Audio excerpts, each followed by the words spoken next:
इयत्ता 4थीची विद्यार्थिनी आहे तनिष्का हनुमंत बाबर. आमच्या शाळेच्या मंत्रिमंडळाची ती मुख्यमंत्री आहे. ती आपल्या या ठिकाणी मनोगत व्यक्त करीत आहे.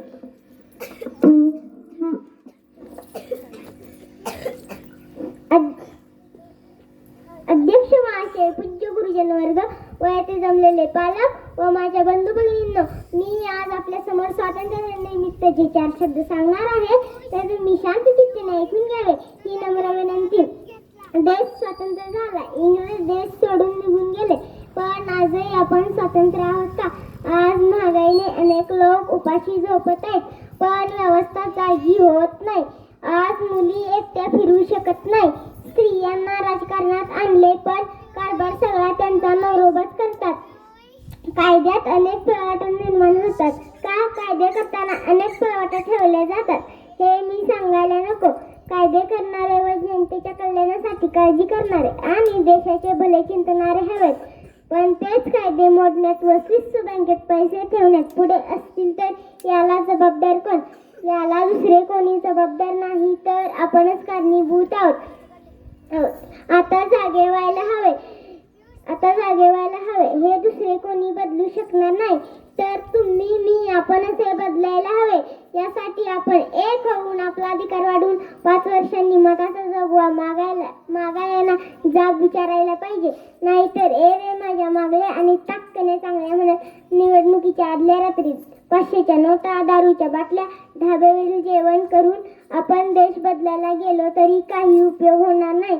आठवा, त्या देशासाठी बलिदान देणार भगतसिंग, राजगुरू, सुखदेव यांनी मनाला भ्रष्टाचारी, नालायक की पैसे घेऊन मध्ये टाकणारा आणि देश बदलला पाहिजे म्हणणारा. मी ठरवलंय, कोणी काही म्हणो, पण मी देशाने माझ्यासाठी भरपूर केले आहे. शेवटी मी एवढीच म्हणेन, देश माझा, मी देशाची, नाही परक्या बदलूया विचार लोकांचा, हाच संदेशाची मुखल्याचा. आपण माझी बडबड ऐकून घेतल्याबद्दल आपले आभार. या छोट्याचं काय चुकलं असेल तर माफ करा. संयोजनांनी मला बोलण्याची संधी दिली, मी आपली आभारी आहे. जय हिंद, जय महाराष्ट्र.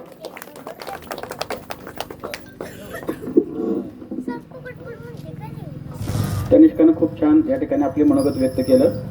तर इयत्ता 4थीचा विद्यार्थी आहे आयुष राजकुमार शिंदे. आयुष.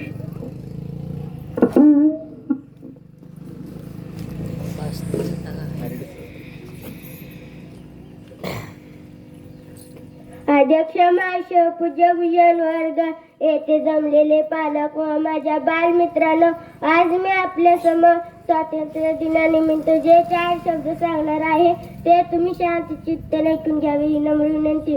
मित्रांनो, आपला देश स्वतंत्र होऊन वर्ष झाली, पण आजही आपल्या देशासमोर अनेक समस्या आहेत. आपण आजही नेहमी रस्ते, वीज, पाणी यासाठी संघर्ष करत आहोत. भ्रष्टाचार हा जो शिष्टाचार होत आहे, टेबलावरून नाही तर टेबला खालून जास्त कामे होतात. सगळीकडे कागदी जोड्या नाचवली जातात. याला लगाम घातली पाहिजे. आमच्या रानात कांदा पिकला की 2 रुपये किलो, बाजारात आणायला गेले की मात्र 40 रुपये किलो. काय करायचं काय? याला जबाबदार कोण आहे हे जाणून घ्या.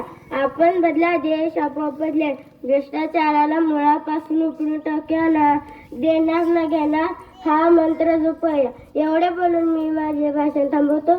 आपण सर्वांना ऐकून घेतले त्याबद्दल आपले आभार. जय हिंद, जय महाराष्ट्र.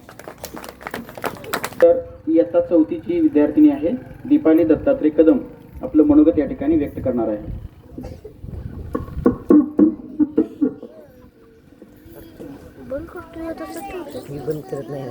अध्यक्ष महाशय, पूज्य गुरुजन वर्ग व येथे जमलेले पालक व माझ्या बालमित्रांनो, आज मी आपल्या समोर स्वातंत्र्य दिनानिमित्त जे 4 शब्द सांगणार आहे ते तुम्ही शांत चित्ताने ऐकून घ्यावे ही नम्र विनंती.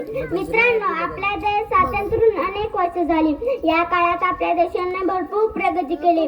वाडी वस्तीवर टीव्ही फ्री झाली, जाती जाऊन चिठ्ठी आली, खलबत्ता जाऊन मिस्कर आले, शाळू जाऊन हायब्रिड आले, धोता जाऊन पॅन्ट आली, 9 वारी जाऊन 6 वारी चुडीदार आले, बाबा जाऊन पप्पा आले, आई जाऊन मम्मी आली, सायकल खोटे झाली आहे, भिकारी मोबाईल घेऊन फिरत आहे. म्हणजे आपल्या देशाने भरपूर प्रगती केली असे म्हणायचे काय? हो, नीट शेंबूड न काढायला येणारी मुलं गाड्या घराला चालवतात व त्यांचे आई बाबा त्यांचे कौतुक करत चालले काय पाहिजे नावाखाली आजची पोरं पॅन्टा फाडत आहेत व त्यांना टिके लावत आहेत. कानात मोबाईलच्या वाऱ्या घातल्या की स्वतःला शाहरुख खान समजतात. बाप कमाई आप कमाई समजतात. कमवाई चक्कल नाही करताना कमी नाही. अशी आजची तरुण पिढी. आपण सुधारले असे म्हणायचे काय? मित्रांनो, आपले ते खरं म्हणण्यापेक्षा खरे ते आपल्या म्हणा. मोठ्यांचा आदर करा. चांगल्या सवयी लावून घ्या. गाड्या, मोबाईल, कपडे आपल्यासाठीच आहेत, पण आपण देशासाठी नाही, हे लक्षात घ्या. एवढे बोलून मी माझे भाषण थांबवते. आपण सर्वांनी ऐकून घेतल्याबद्दल आपले आभार. जय हिंद, जय भारत.